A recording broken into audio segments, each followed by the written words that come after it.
Hi viewers, welcome back to my YouTube channel. ఈరోజు వీడియోలో pregnancy టైంలో ఉండకూడని 10 డేంజర్ లక్షణాలను గురించి చెప్తాను.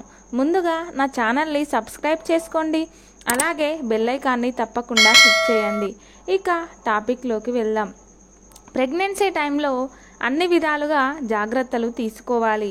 ఈ సమయంలో స్త్రీ శరీరంలో అనేక మార్పులు జరుగుతాయి. ఈ మార్పుల మధ్య ఒత్తిడి, కోపం వంటి లక్షణాలు స్త్రీలో తరచుగా కనిపిస్తాయి. ఈ లక్షణాలు తక్కువగా ఉంటే పర్వాలేదు, కానీ అవి మరింతగా పెరిగితే డిప్రెషన్లోకి వెళుతారు.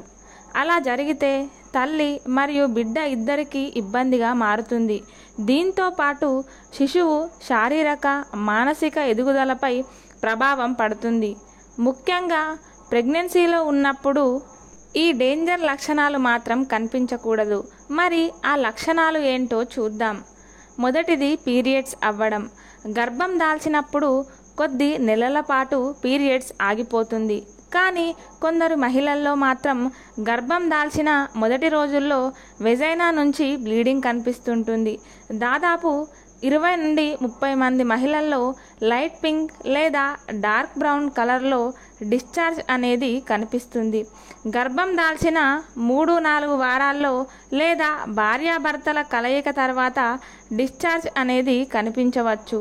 కానీ ప్యాడ్స్ అవసరం అయ్యేంత బ్లీడింగ్ ఉంటే మాత్రం వెంటనే డాక్టర్ను కలవాలి. రెండవది భరించలేని తలనొప్పి. ప్రెగ్నెన్సీ టైంలో టెన్షన్, తలనొప్పి కూడా వేధిస్తుంది.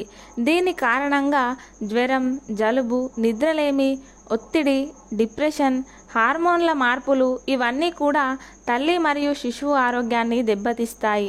మూడవది పొట్టనొప్పి. మహిళ గర్భం పొందిన తర్వాత రోజులు గడిచే కొద్దీ యూటరస్ పెద్దగా విస్తరించడం ప్రారంభం అవుతుంది. దీనివల్ల మలబద్ధకం, జీర్ణ సమస్యలకు కారణమవుతుంది. అలాగే అబ్డోమెన్లో నొప్పితో పాటు రక్తస్రావం జరిగితే తిమ్మిరిగా అనిపిస్తే అది అబార్షన్కు సంకేతం. దాన్ని వెంటనే గుర్తించి మీరు గైనకాలజిస్టును కలవాలి. నాలుగవది యూరిన్కి వెళ్ళేటప్పుడు నొప్పి లేదా మూత్రం తక్కువగా రావడం, తరచూ మూత్ర విసర్జన చేయడం, దురద, జోనిలో మంటగా అనిపించడం వంటి లక్షణాలు కనిపించినా కూడా డాక్టర్ను కలిసి యూరిన్ ట్రాక్ట్ ఇన్ఫెక్షన్ అయ్యిందేమో చెక్ చేయించుకోవాలి. ఐదవది భరించలేని ఛాతీ మరియు వెన్నునొప్పి. గర్భధారణ ఆరోగ్య సమస్యలో ఛాతీ నొప్పి, వెన్నునొప్పి సాధారణం. లోపల బేబీ గ్రోతింగ్ అవుతున్న సమయంలో వెన్నులో నొప్పి మొదలవుతుంది. గ్యాస్ వల్ల ఛాతీ నొప్పి వచ్చినప్పుడు ఇంటి చిట్కాల ద్వారా ఉపశమనం పొందవచ్చు. వెన్ను నొప్పిని భరించలేనంతగా ఉంటే మాత్రం డాక్టర్ సలహా తీసుకోవాలి. ఆరవది వాపు రావడం.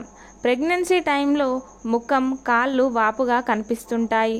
ముఖ్యంగా కాళ్ళ వాపులు ఉండటాన్ని ఎడిమా అని అంటారు.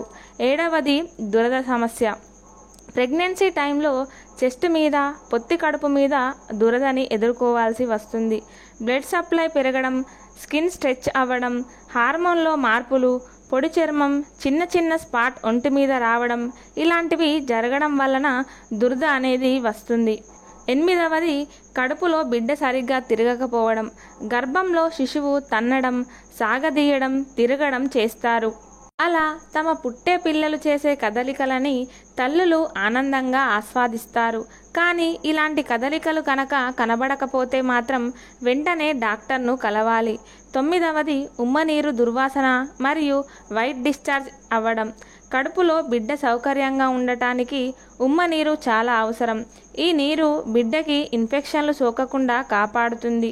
అయితే ఈ ఉమ్మనీరు అనేది తగినంత లేకపోయినా, ఎక్కువైనా కడుపులోని బిడ్డకు సమస్యలు ఎదురవుతాయి. అందుకే ఉమ్మనీరు దుర్వాసన వచ్చినా, వైట్ డిశ్చార్జ్ ఎక్కువగా అయినా డాక్టర్ని సంప్రదించాలి. 10వది కళ్ళు మసకబారడం లేదా కంటి ముందు పొరలాగా కనిపించడం. ప్రెగ్నెన్సీ సమయంలో నిద్రలేమి సమస్య ప్రతి ఒక్కరికి ఉంటుంది. కానీ కంటి నిండా నిద్రపోవడం చాలా ముఖ్యం. ఫోన్ని చూడటం, టీవీ చూడటం వంటివి చేయకూడదు. డిజిటల్ స్క్రీన్ కంటి ఒత్తిడికి దారి తీయవచ్చు. అలాగే కళ్ళు మసకబారటం వంటి సమస్యలు కూడా వస్తాయి. చూశారు కదండి, గర్భిణీ స్త్రీలకు ఎలాంటి లక్షణాలు ఉండకూడదో నా వీడియో కనుక మీకు నచ్చినట్లయితే మరిన్ని వీడియోస్ కోసం నా ఛానల్ని ఫాలో చేయండి.